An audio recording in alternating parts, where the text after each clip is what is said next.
రాకాలోకంకి స్వాగతం. ఈ కంటెంట్ మీకు నచ్చినట్టయితే లైక్ చేయండి, మీ బంధుమిత్రులకు షేర్ చేయండి. ఇప్పటివరకు సబ్స్క్రైబ్ చేసుకోకపోతే సబ్స్క్రైబ్ బటన్ని నొక్కండి, అదేవిధంగా బెల్ ఐకాన్ని కూడా నొక్కండి.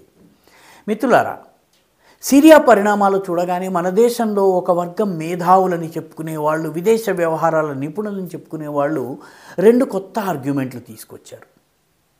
ఆర్గ్యుమెంట్ ఏంటంటే, నేడు సిరియాలో జరుగుతున్నదే రేపు భారతదేశంలో జరుగుతుంది.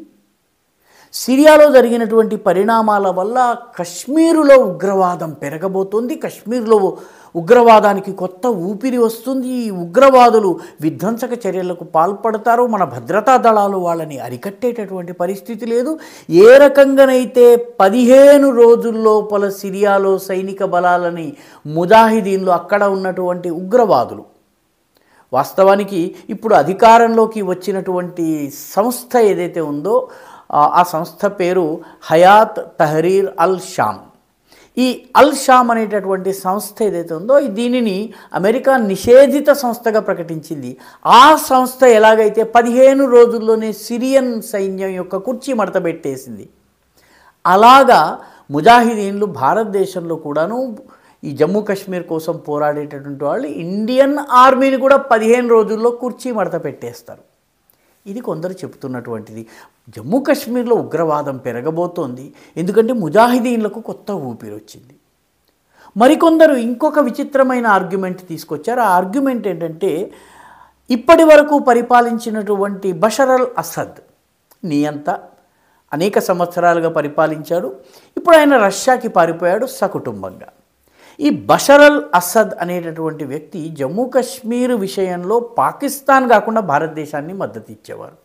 ఇప్పుడు వచ్చినటువంటి ప్రభుత్వము ఇస్లామిక్ ప్రభుత్వం కాబట్టి ఈ ఇస్లామిక్ ప్రభుత్వము భారతదేశానికి మద్దతు ఇవ్వకుండా పాకిస్తాన్కి మద్దతు ఇస్తే భారతదేశం పరిస్థితి ఏం కావాలి? ఈ రెండు ఆర్గ్యుమెంట్లు చాలా మేధావులని చెప్పేటటువంటి వాళ్ళు చేస్తున్నారు. కాబట్టి అక్కడెక్కడో సిరియాలో స్విచ్ వేశారు.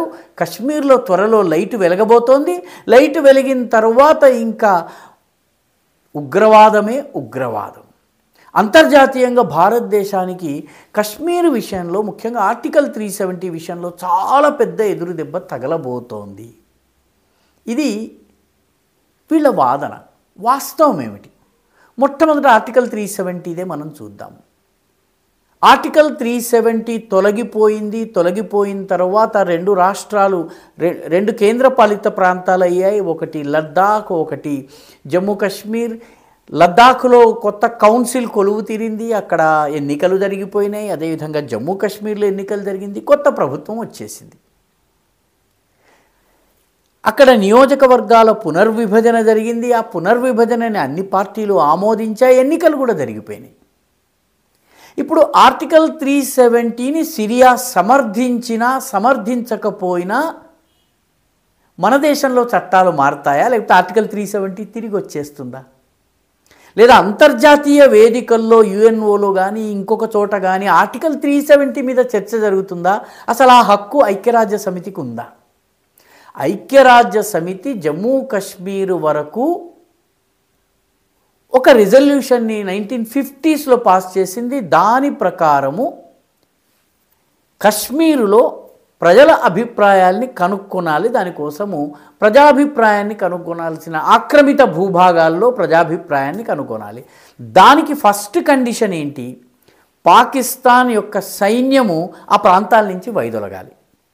ఆక్రమిత ప్రాంతాల నుంచి పాకిస్తాన్ వైదొలగాలి. ఆ తరువాత భారతదేశం అక్కడ భద్రత కోసము తన భద్రతా దళాలని పెట్టాలి. ఆ తరువాత ప్రజాభిప్రాయ సేకరణ చేయాలి. పాకిస్తాన్ తన ఆక్రమిత భాగాలని ఖాళీ చేయలేదు, భారతదేశపు సైన్యాలు ఆ ప్రాంతానికి వెళ్ళలేదు, కాబట్టి ఎన్నికలు జరిగేది లేదు. కాబట్టి ఐక్యరాజ్య సమితి యొక్క జ్యూరిస్డిక్షన్ కానీ దాని యొక్క పరిధి కానీ అక్కడితో అంతమైంది. మన దేశపు అంతర్భాగంలో, అవిభాజ్య అంతర్భాగంలో ఆర్టికల్ 370ని ఉంచాలా తొలగించాలా అన్నది సిరియా ఓటుతో నిర్ధారణ అయ్యే విషయం కాదు. అంతర్జాతీయంగా ఇప్పుడు పాకిస్తాన్, కొద్దిపాటిగా టర్కీ తప్ప మూడవ దేశం సమర్థించటమే. టర్కీ కూడా దోబూచలాడుతుంది.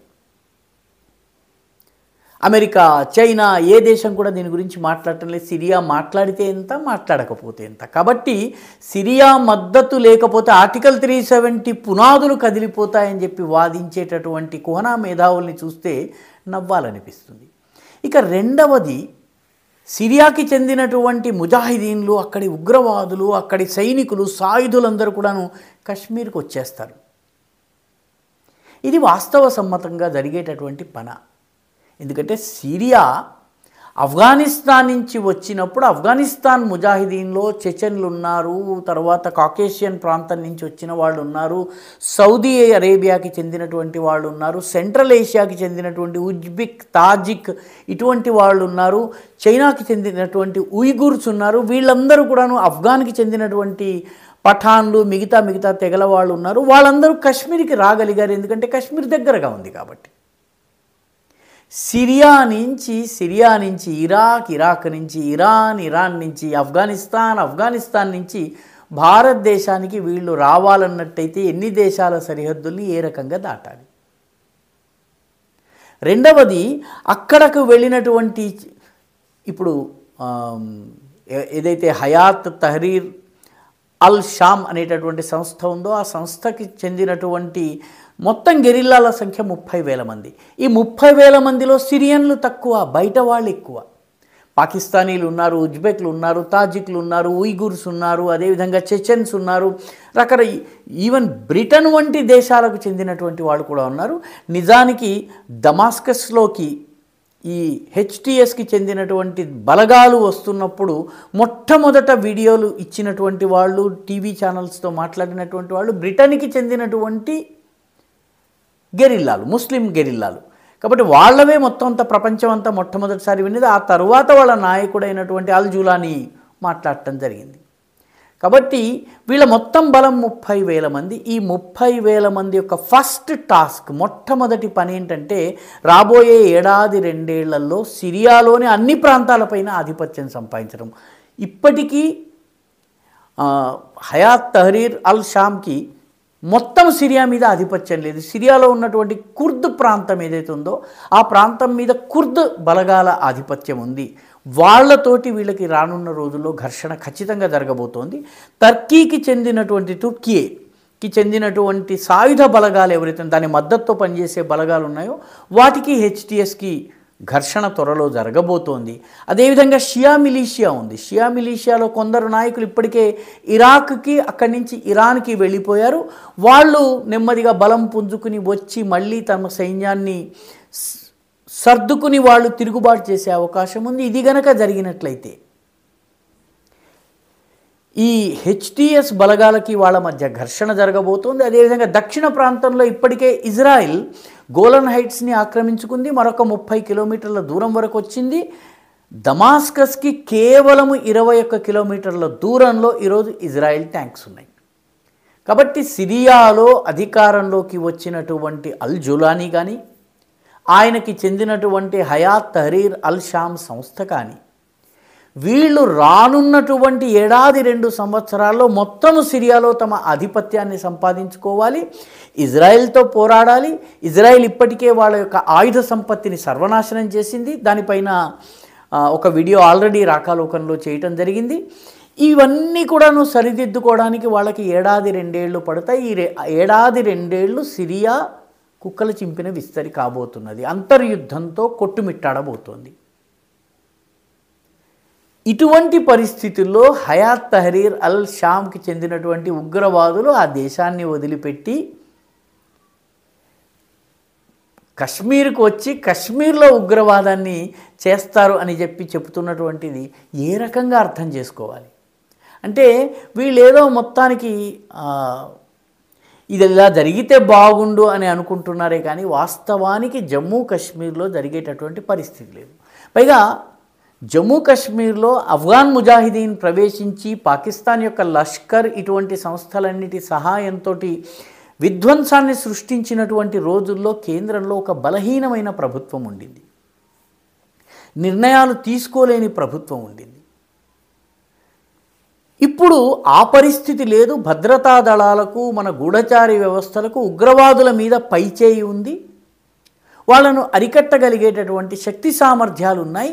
ఈరోజు మన ఇంటెలిజెన్స్ కానీ మన సంబంధించిన భద్రతా దళాలు కానీ చాలా పటిష్టంగా ఉన్నాయి. కాబట్టి చెదురుమదురుగా అక్కడెక్కడో ఒక బీహారీ వలస వచ్చినటువంటి బీహారీని లేకపోతే గప్చుప్పులు అమ్ముకునేటటువంటి ఉత్తరప్రదేశ్కి చెందిన వాడిని ఒకళ్ళిద్దరిని చంపినట్లయితే, అక్కడెక్కడో ఏదో సందు మలుపులో ఒక బస్సుని మందుపాత్ర పెట్టి పీల్చినట్టయితే, లేకపోతే ఉగ్రవాదులు దానిపైన దాడి చేసినట్టయితే ఉగ్రవాదులు పైచేయి సాధించినట్టు కాదు.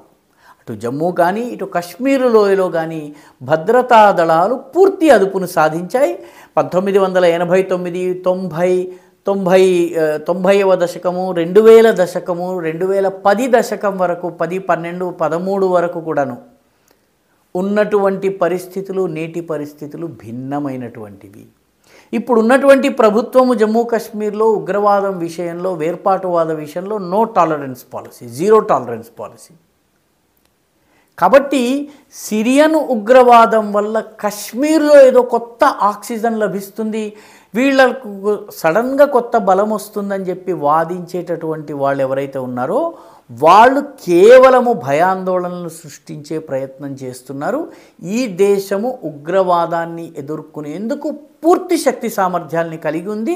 విదేశాల నుంచి వచ్చే ఉగ్రవాదులు ఈ దేశంలో 2 నెలలకు మించి బ్రతకటం లేదు. ఒకవేళ నిజంగా సిరియా నుంచి ఉగ్రవాదులు వచ్చినట్టయితే వాళ్ళ భాష వేరు, ఇక్కడ స్థానికులతో కలవలేనటువంటి పరిస్థితి ఉంది. వాళ్ళని ఏరి పారివేయటము అత్యంత సులువైనటువంటి విషయం. ఈ వీడియో మీకు నచ్చినట్టయితే లైక్ చేయండి, షేర్ చేయండి, ఈ ఛానల్కు సబ్స్క్రైబ్ చేయండి. మీ అభిప్రాయాన్ని కమెంట్ల రూపంలో తప్పనిసరిగా పంపించండి.